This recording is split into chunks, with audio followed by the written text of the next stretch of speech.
defensive line coach, Andrew Jackson. Questions for Coach Jackson? So if you start with, you got a mix of old and new in your group, so just give us a look at what you're dealing with. Sean Martin's having a great camp. He's bouncing back from the personal issue he had in his life. Fatoma Mobile's turning himself into a player. I'm very excited with him.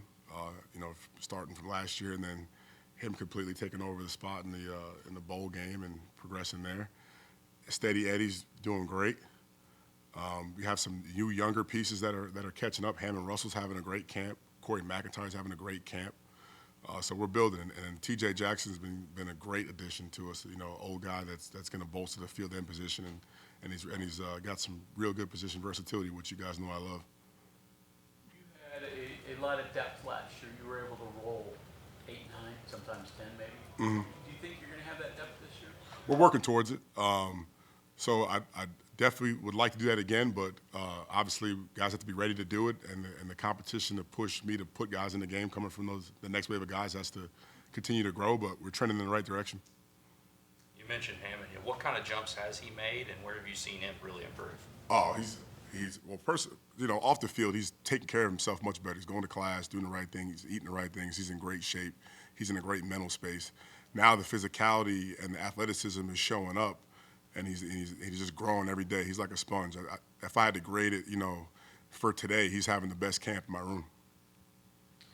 Best attribute you guys have right now? We're physical. Okay. I've had very talented groups here. This is the most physical group I have. How does that manifest itself? Obviously, sometimes you can see it, but sometimes you can't. How's it show up?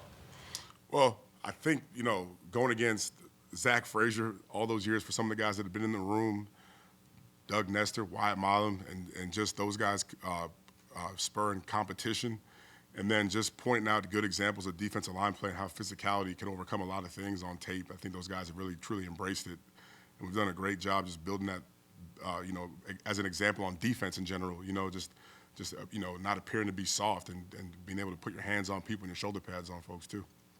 I think Neil said last week was the first time that the D-line has really kind of taken it to the offensive line in a couple of years. Did you see that? And how do the guys? Hold on, I don't know about a couple of years.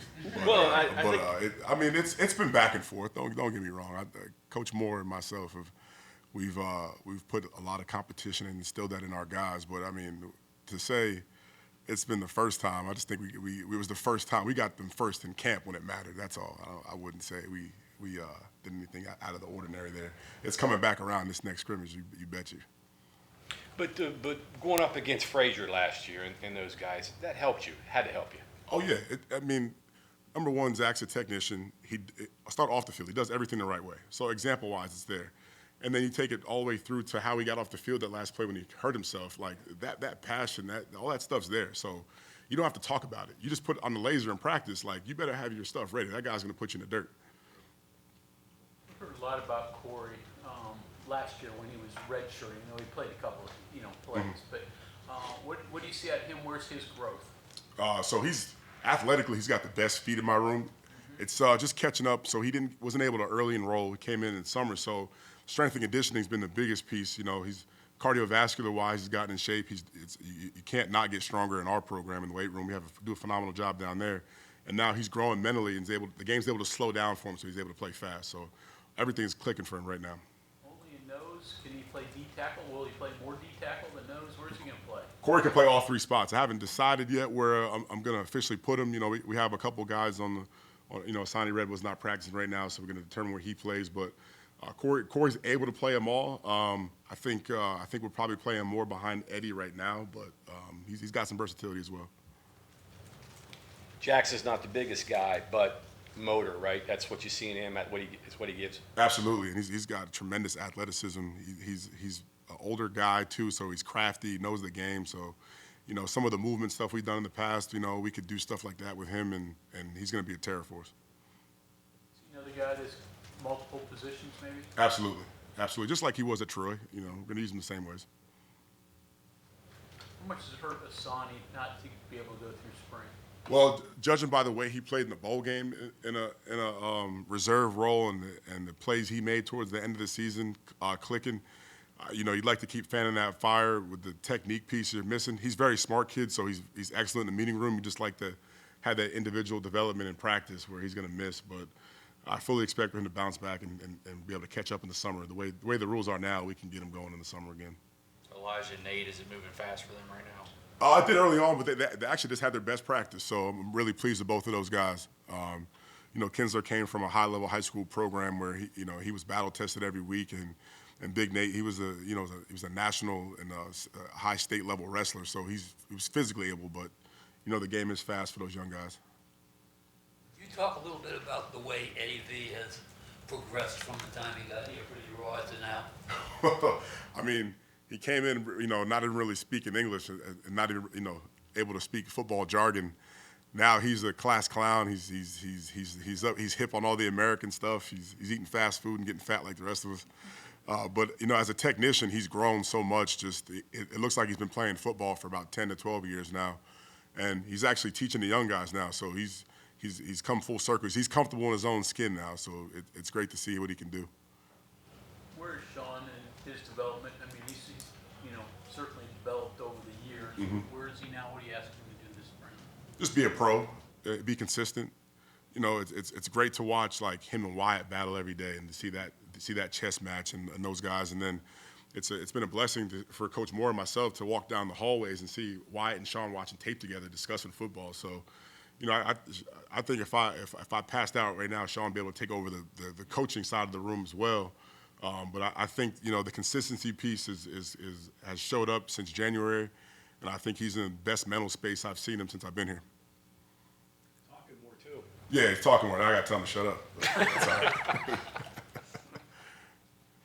If I remember your bio correctly, do you have 3 master's degrees? I do. Just couldn't get enough? Or?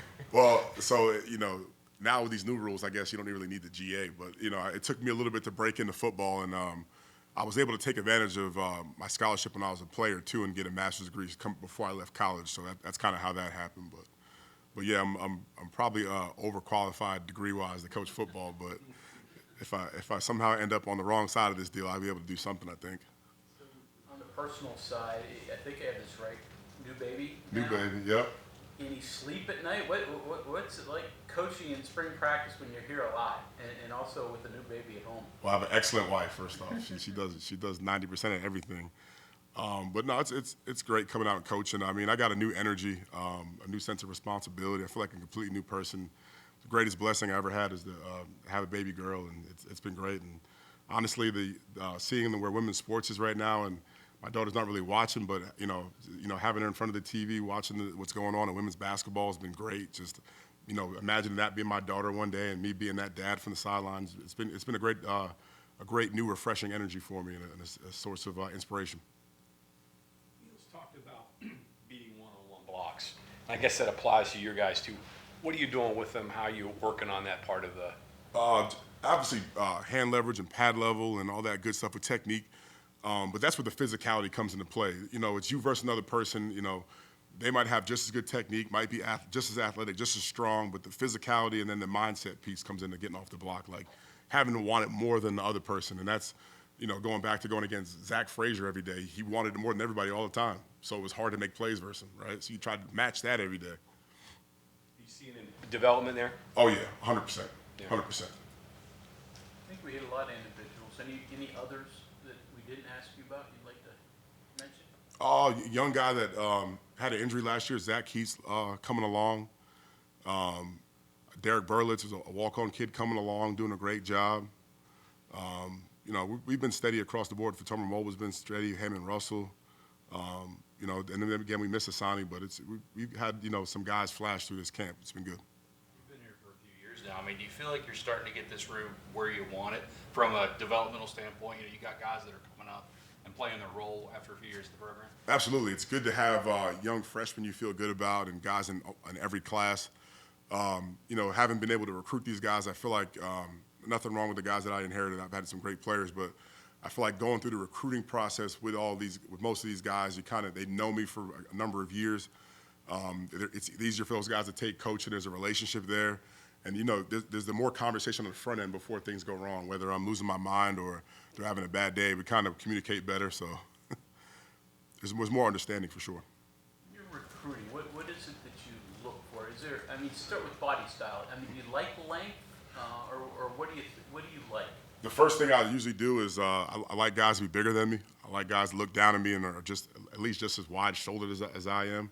I think that's my only good attribute I have left. But no, I like them to be bigger and longer, and I like them to have a mindset, you know, toughness, whether it's on the field or off the field. You know, I like guys that have jobs, that wake up early, play multiple sports, have a good relationship with their parents, whether, you know, they're not a pain in the rear.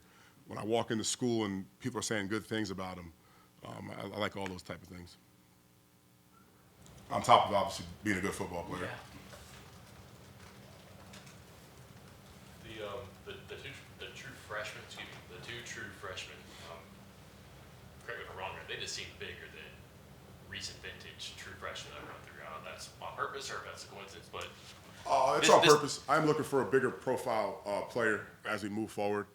You know, part of that's style, part of that's a little bit the defensive change. Learning and growth with Drew Fabianich, talking just personnel and body types and scouting and stuff like that. But I do err on the side of a bigger player.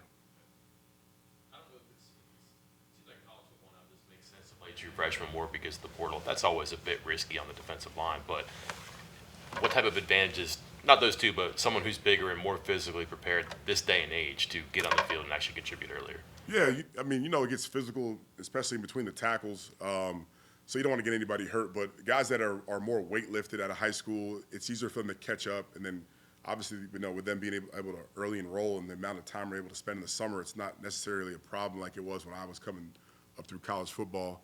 And then, you know, I think the best thing we do here on defense is when we do play guys early, it's in a situation where they can be successful.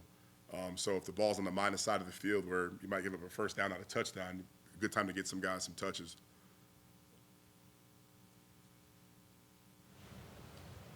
Okay, anything else for Coach? All right, thank you very much. Thank you guys. Appreciate you.